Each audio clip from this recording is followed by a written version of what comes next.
Welcome. Thank you for watching this video presented by CostStoreFixtures.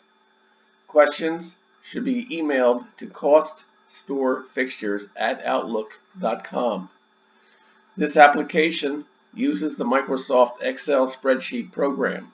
Microsoft and Excel are trademarks and property of Microsoft Corporation. A Microsoft Corporation license is required to use the Excel program.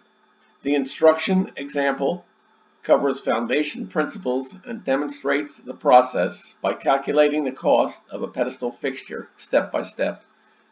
Each instruction example consists of a macro button and a cell comment. To read the text of the macro before clicking the button, hover over the cell to the right of the button and the text of the macro is displayed.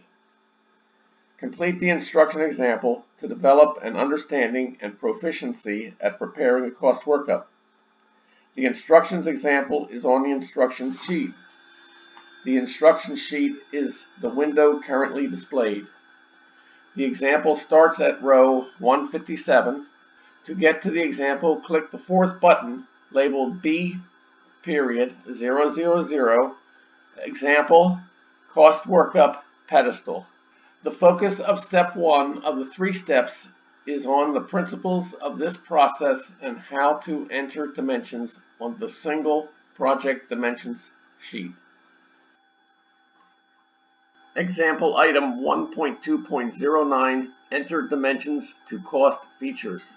When you click a feature button on the elevation pedestal sheet, that button will switch you to the respective dimension cells on the project dimensions sheet. Although a feature is chosen on the elevation sheet, unless the dimensions are entered on the project dimensions sheet, the cost of that feature will not be calculated correctly. The project dimensions sheet starts the cost workup process.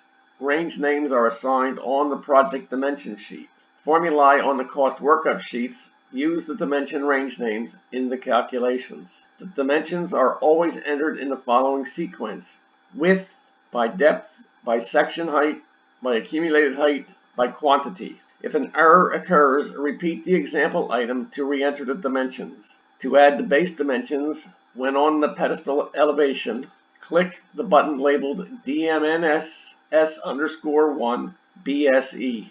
This example 1.2.09 is completed. Continue the instructions example by clicking item 1.2.10.